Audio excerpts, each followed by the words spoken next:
Hi, I'm Daniel, and before the episode starts, I want to briefly talk to you about the Garden Outreach Project, a WCF program focused on putting faith into action. Our mission is to inspire and support Christadelphians in North America to share Christ's love through outreach initiatives. This is done by facilitating national and local outreach activities, supplying resources, and providing funds to help brothers and sisters serve those in need. For example, in 2020, over 40 ecclesial groups participated in our Bags of Love initiative, which saw over 800 sleeping bags distributed to shelters and those without a home. If you, your ecclesia, or CYC want to learn more and get involved with our latest initiative, please visit our website at www.thegardenoutreach.org. You can also follow us on Facebook and Instagram at The Garden Outreach for the latest news and encouragement. And now, here's the show.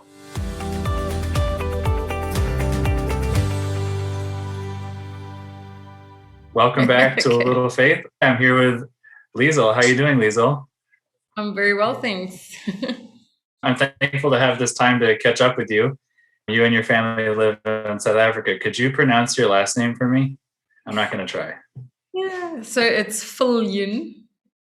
I guess because people can't see it, it's spelled Viljoen. So it sounds like that you're saying Viljoen. Yeah.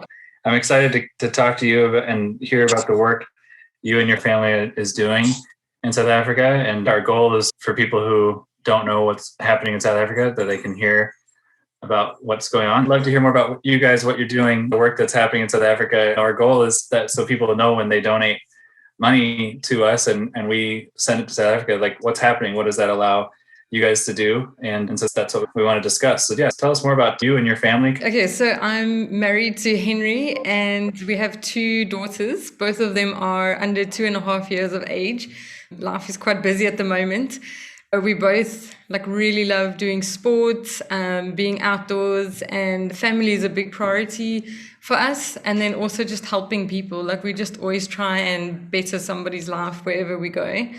And the outreach work, I've been involved with that for over 10 years. So did it as a single person, did it as a married couple, and now continue doing it as a married couple with children. And it's just great that you can adapt your life to continue doing the work no matter what stage of life you're in. Yeah. What does the work mean? What's an example of what you guys are doing? So that is so difficult to pinpoint to one thing because we mainly always just look in the community where there's a need and how we can help people in the community, uplift them or teach them different skills. So there's always different things. But some of the main things that we're involved with right now is with it having been locked down, we've done a lot of things online. So we do vision board sessions. We do ladies' Bible studies every week. I run a ladies' Bible study group on Zoom as well. We do Ladies of the Law days. I started a little anchor app where we read Bible stories to children. So it's Bible stories and songs for children. So even though my skills aren't that great, we try our best to entertain the little ones because we know they're going to be going to watch something or listen to something. So we want to have something there for them that's positive. And then we do a preschool teachers course where we teach ladies how to open their own preschools, how to educate children. We have food parcels, distribution. So I always tell people to go and have a look at our Facebook page. That's the best way that you'll be able to see what all it is that we do. But what's nice with lockdown the Facebook page is called the Cuddle Trust. That's where all the outreach work, photos and things go. And then we've just revamped our page on Facebook for Ignite and Shine, which is more showing all the preaching and the mission work that we do as well. What is the Cuddle Trust? So the Cuddle Trust is a non-profit organization and we focus, we've got 4 main flagship projects that we do, and then everything else spreads from that. So The main thing is the preschool teachers course that I mentioned, where we really just educate ladies on how to run their own preschool. We also upgrade preschools when we do get funding. We'll go and repaint the whole preschool and put up shelves, put up charts, just really enable people to continue on with the work that we helping them with in the beginning. So a lot of the projects that we run, we try and equip people to continue on, even though we might not be there. Then we also have a Days for Girls is another big project that we have, where it's washable and reusable sanitary wear. That's been really big at the moment. We also have the Kinos Kids, which is kids in need of support. And those are children who are in school still at the moment and need help with like homework. Maths, English is usually the big subjects. And then we're also just really a distribution channel for any donations that we get. And we've found it really amazing how God usually provides exactly what we need at a specific time. Someone will donate things to us, and then 2 days later, someone comes and asks, oh, you don't maybe have this or this. And we're like, yeah, we actually got some 2 days ago. So it's really been great. And now with lockdown actually easing up and we can go out again, obviously wearing our masks and doing social distancing.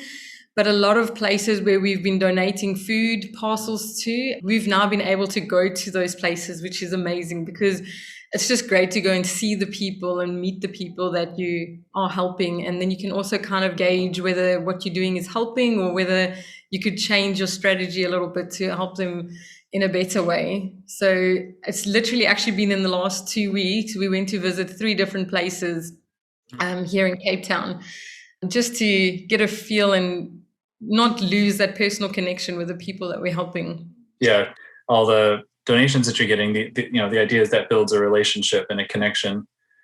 Yeah, we found building relationships with people is really key, because there's that saying about people don't care how much you know until they know how much you care. And it's really difficult. I mean, we were just talking about it the other day. If you just want to go preach to people, but they're starving and they haven't had food and all they're thinking about is how can I get my next meal, they don't really care that you want to tell them about the great hope. So that's where it comes in, building a relationship with them first, showing them that you do care and trying to help that specific need first. And then from there, go and share on with them your faith and belief that you have, and try to show them there's actually something even greater that we are waiting for than what this world offers. Yeah, no, we love that. That's been the model in South Africa for 10 years, the idea that we have to care first and teach after. And yeah, I guess talk about that. The mission work's been going on for a while there in South Africa, right? Yes, yeah. I think it started way back in like 2005. There was already talk about doing the outreach work, and there was the big Amanzi gathering. I might have my dates wrong, but I think it's 2008. You guys were some of the people that came out, and that was amazing. Like South Africa, our communities or our churches are really small. So that was like a massive boost in just, especially me being a young person in that stage. Like I think we were 4 people in our whole youth group of South Africa in my age. So it was difficult to kind of think, why would you want to continue in this kind of lifestyle if there's no people your age there? But then Amanzi happened, and it was just like a boost of energy and seeing that there's a lot of people around the world. And that gave us a lot of energy to start this work. And there's been like volunteers coming through. I mean, there were loads in the beginning, and then it started becoming more drips and drabs. But anybody who came over was like a massive big difference in at least somebody's life. We've got so many stories of people that we can remember who came out maybe for 2 weeks, 3 weeks. Some people came for months. And the people in the community definitely remember them and made a big impact on the people that we worked with. No matter if it was a big project or a small one, they definitely remember the people that came out to help them. Yeah, Jessica and I came to that Amanzi gathering in 2008, and I stayed for 6 weeks after in South Africa. And so I still remember obviously so much of that. So I guess I know some of the answer to the question, but what kind of work would a volunteer do if they came now? So we generally look at the strengths of the person coming. It doesn't help put out a project and say, okay, everybody's going to go paint a preschool, but the person coming out is not creative at all, or they don't want to paint a preschool. We've had some people come out and just do English lessons with the children. A lot of the kids that we deal with, they go to schools where a lot of months out of the year, they don't have a teacher. There's just no teacher. So they have to educate themselves. So I would say what we usually do is we look at the strengths of the people coming and then we work out a program. If it's people who want to work with children, we have the Stack group, we have the Kinos kids. We go to preschool sometimes and do Bible studies. Well, not Bible studies, but like Bible lessons with the children. And because there's a lot of people that actually just come out and they would love to work with disabled children, and they'll just go and spend the day being with those children, because a lot of people they feel very uncomfortable spending time with people who are disabled. So really we're looking at anybody. If you're a nurse, you can come and help do practical life skills with people, teaching them about first aid. We literally just use your skills and then plug it in wherever we are. And that kind of also touches on why it's important to have a local person. Like, for example, with myself and my mom being involved for over 10 years, it's been really great to create sustainability and longevity in some projects. But what's also great is, let's say someone does come out, a volunteer does come out, we already have a lot of places that you can slot into and be very productive, instead of coming out and then, let's say you have a 3-month, you're out for 3 months and it takes you like 2 months to get into the community to find somewhere to work, and then you have 1 month left to try and make a difference, which is very difficult. So just slotting them into programs that is continuously running. But when they do come, it makes a massive big difference, because it's a new face. It's not us oldies, same thing over and over again. And also they bring a new perspective into it, because we've been involved with it for so long. Sometimes you get, I wouldn't want to say slack, but you get into a rhythm of ways that you do things, and maybe you could just do it a little bit better, but you've gotten used to just doing it in a certain way. Yeah. I really agree with what you said in my limited experience, but like Jessica and I also went to India, and India is a similar model in that there are brothers and sisters there who work full time on the mission work. And then when volunteers come, it's much better than essentially the volunteers work for the people who are there full time, because those people can direct what will be more useful. And it's not like the volunteer shows up and says, well, I've got 6 months to, let's see how many people I can get baptized or whatever. Yeah.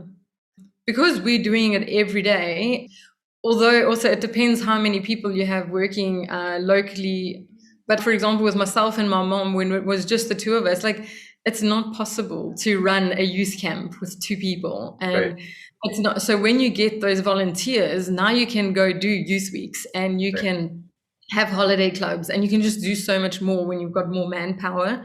Mm-hmm. So that's also something that, no matter whether it's I know there was this lady that came out and she thought she was too old, but the children loved her to bits, and she was just teaching them English by using biblical material. And she would also just listen. So many of these children just actually need someone to sit down and listen to them, because they have nowhere to go to talk to somebody.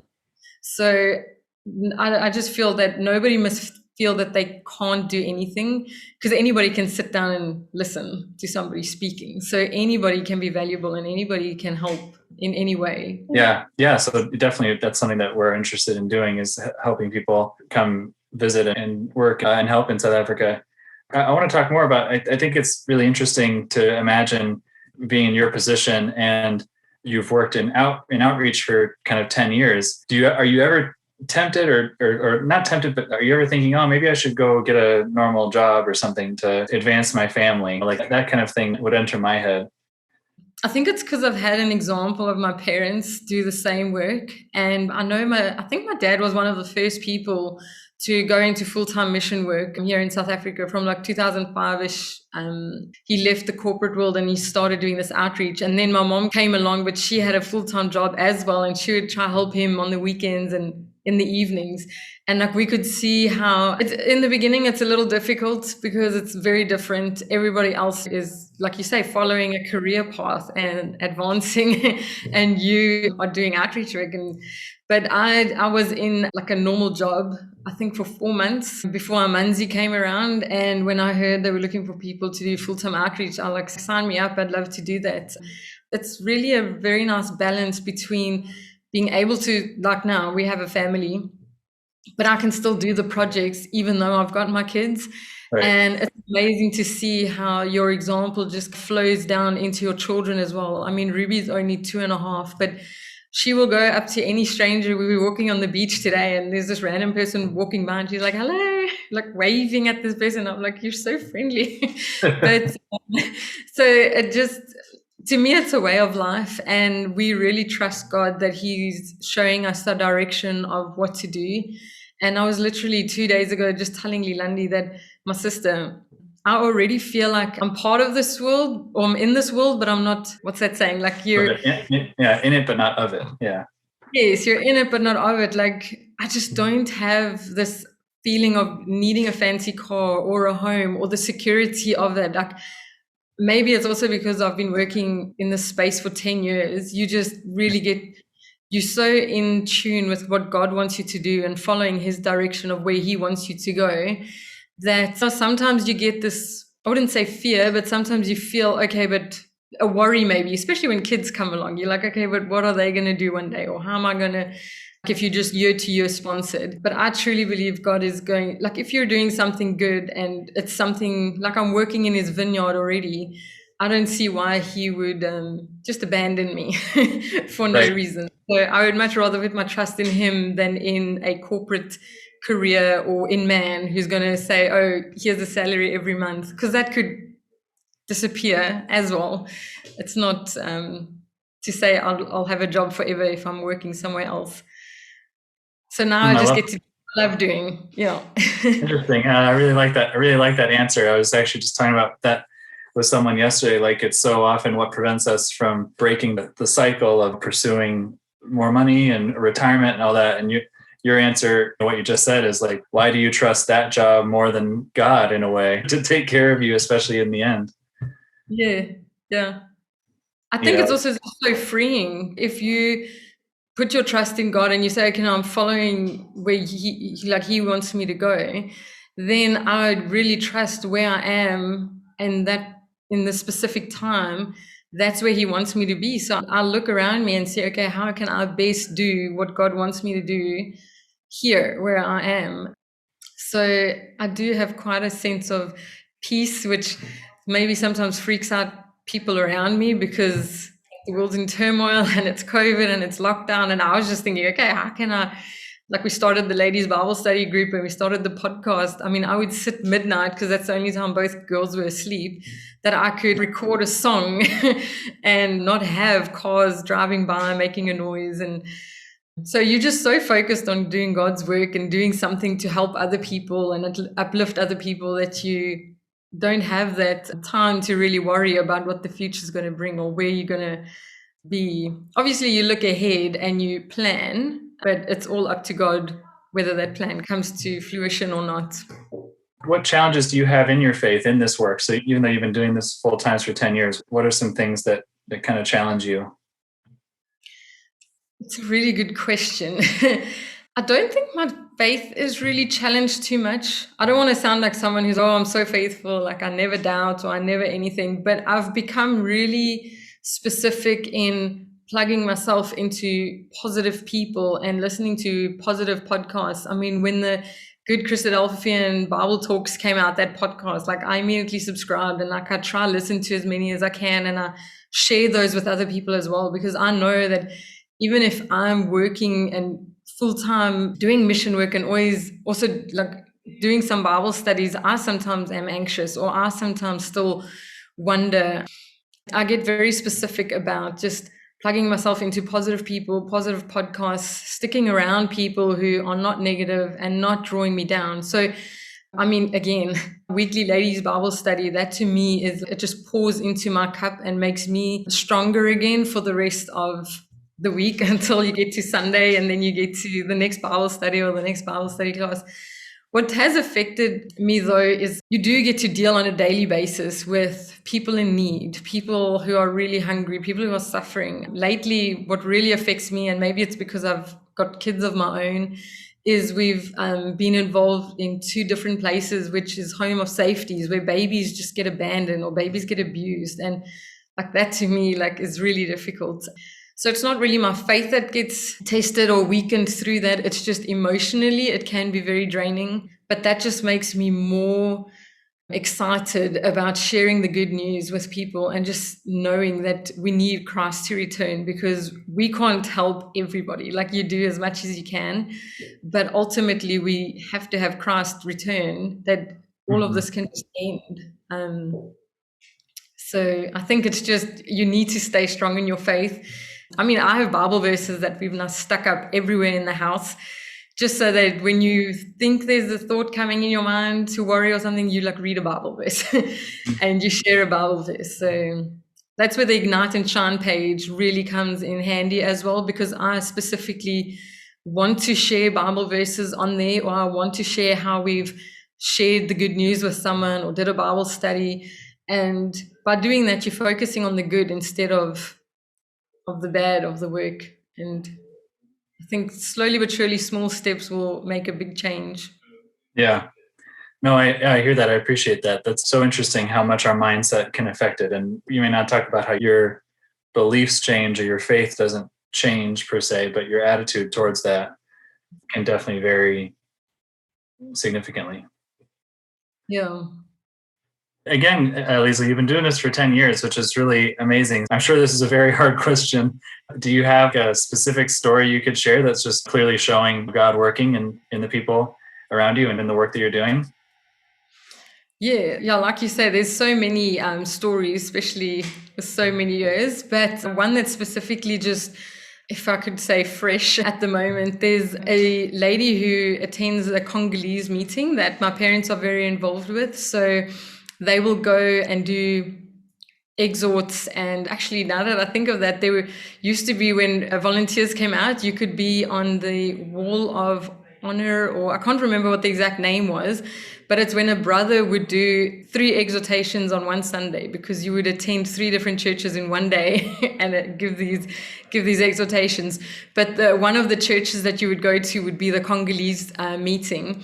And there's a lot of Congolese refugees that attend there, but there was this one sister that would attend. Her name is Viljoen. And at first she just attended the meeting. It didn't seem any different or whatever. But she was a regular attendee, and then obviously you get noticed when you're there every single Sunday. But what happened to her is her husband, he got sent to Canada by the UN, and this left her and she was pregnant at the time, and 3 children, left them alone in South Africa because the UN didn't recognize her and her husband's marriage as a legal marriage. Yeah. So anyway, he's off to Canada and she's stuck here. So they used to live in a flat, but in a bedroom of a flat. So there's about 4 to 5 families living in one flat, and you would have a room, and that room would be your bedroom, your bathroom, your kitchen, and where you sleep. And she obviously had to work, so she was a nurse at night, and she would literally lock her children up in this room for safety, keeping them safe. She would go work, she would come back the morning, she'll go to sleep, lock herself and the youngest girl at that stage in the room, while the older 2 would go to school, and then they would come back, and this would just be a cycle continuing, and it's not really a safe area they were living. But in this time period, she thought, how can she generate extra money, or money in a different way that she can be there for her children? And she then attended our Cuddle Trust preschool teachers course and completed that, thinking, okay, maybe she can open a child minding center, so she would be educating her children and some other children at the same time. And as she finished this course, the Cuddle Trust in that time period was able to get a community center. And on that community center property, there was this small flatlet. And we were like, okay, we need somebody who can be a caretaker. She's been showing a great interest. She's been she did all the Bible lessons. She came on the preschool teacher's course. So we offered her the opportunity that she and her daughters could move in there. At this time, she'd already given birth to the fourth one. So it's her and 4 girls. And she then said, yes, please, anything to obviously get out of that situation where they were. So she moved there. She's now still the caretaker there at the moment. But also when she attended the Congolese meeting, she would take Sunday school worksheets home to her children because she didn't have enough money to be able to pay the public transport to bring all her kids to church as well. So she would take the Sunday school lesson, take it home. They would do the Sunday school lesson. She would bring it back the next Sunday. So now with them living on the property, that property is where we have our Sunday morning memorial services as well. So the children there, it's safe now. She does a lot of work with the Cuddle Trust. She's one of our best volunteers. I literally do not know what I would do without her. Like you can call on her any minute and she would help. But her children now attend Sunday school every Sunday. Her eldest daughter is like one of the leaders in the youth group there. We taught her how to use the computer because obviously things are online now. So she will open Zoom, she'll log on to Zoom, they can mute, unmute, put the video on, which is awesome because like they couldn't even use a computer a couple months ago. So yeah, and literally this morning, she and Jack, her husband, he came back from Canada for 5 days. They had to get remarried here in the Home Affairs. We just got news today that now their marriage certificate is seen as a legal document. So now they can start reapplying for her and the 4 daughters to also go over to Canada. So it's just amazing, like to see where they came from. And now her children can just play out in a garden. Like they never had a garden that they could play in. Like they're just like forever grateful. But it just comes down again to people who they first themselves show initiative. It's so difficult when you're doing this work. Everybody needs help and you don't know who to help. But when we've always gone that if you can show me you trying and you're already doing something, then I'm willing to meet you halfway, or I'm willing to meet you where you're at and then help you further. And she's just such a great example about that, and never complaining. Like I haven't heard her complain. Yeah, it's just amazing. So we're really excited to see where God's taking them as well. She's also a really good example of someone who just puts it in God's hands. And for 4 years, they've been separated. And finally now it looks like things are moving towards a position where he will actually be able to live with his family. Wow, amazing. Yeah. That's neat. Yeah. Yeah, it is neat having all that perspective to see how well things have worked out over the years for her and for the ecclesia. Yeah, it's great to just also see people who are faithful and just continue on and don't give up. Ultimately, I do believe there's always a light at the end of the tunnel, and God's never just going to leave you somewhere. So if the position you're in at the moment is a terrible one, then it's definitely not the end. Like God will be there, like to get you through to the next season of your life. It's really touching to be able to do this kind of work, and I definitely appreciate it a lot. And I feel very blessed that I've been put in a position to be able to help so many other people. But if anybody wants to ever do any outreach work or want to come, it can be difficult. Like you come out and you get to see firsthand what's happening, and you can really make a difference. And it will really change your life just as much as it changes the people's lives that you come and help. And I know sometimes it's difficult when you get back home because you have that guilt trip of, now I'm living in a really nice house and I've got hot water and all of this, and the other people are still stuck, or there's still people in need, but there'll always be people in need. But we find people who want to change, they will start changing, and they can ultimately change and get to a better space. But yeah, in short, I just wanted to say that I do think it would be worth anybody's time to do some outreach and mission work. It's really amazing. Oh, thank you, Liezl. Yeah, I appreciate that. And thank you for this time. And hopefully we've given people some things to think about as far as coming or donating. And most importantly, really, is praying for the continuing blessings on the work that's being done there. You have 2 Facebook pages. What are they? The Cuddle Trust and what else? So it's the Cuddle Trust, and then the second one is called Ignite and Shine. Okay. And it's based on igniting, I forgot the verse now, but igniting his name in all the earth and letting your light shine before Right. other men so that they can also see the glory of God. So Awesome. Thank you. And what's the podcast you're making? I think it's called Kids Songs and Bible Stories, KSBS or something like that. But I'll double check the name now. Basically, my mom and dad do a lot of the story reading because they're used to reading stories to children and they can be dramatic and do all things. And I'm just not that great of a story reader. And then my dad and myself try and record like Sunday school songs. And it actually came about, somebody asked me for the song 66 Books in the Bible. They couldn't remember the tune to it. So I thought, I'll record it and play it, send it to them. Anyways. Is it KBSS? Is it Kids Bible Stories and Songs Songs? Stories? Yes, yeah. So the podcast is anchor.fm/KBSS. Yeah. That's great. Yeah, just it's for children to sit and listen to Bible stories and then just listen to some Sunday school songs. And a lot of our churches who don't have Sunday school teachers, they actually use that as a way to teach. So they'll play the story and then have a song that the kids can sing along to and then continue the lesson from there. So it's something small we started, but we're just growing on it, and it's not very like professionally recorded. I wanted to give it here so people can use it as well. Okay. It's great. Yeah. Awesome. Great. Well, thanks, Liezl. Thanks for so much time.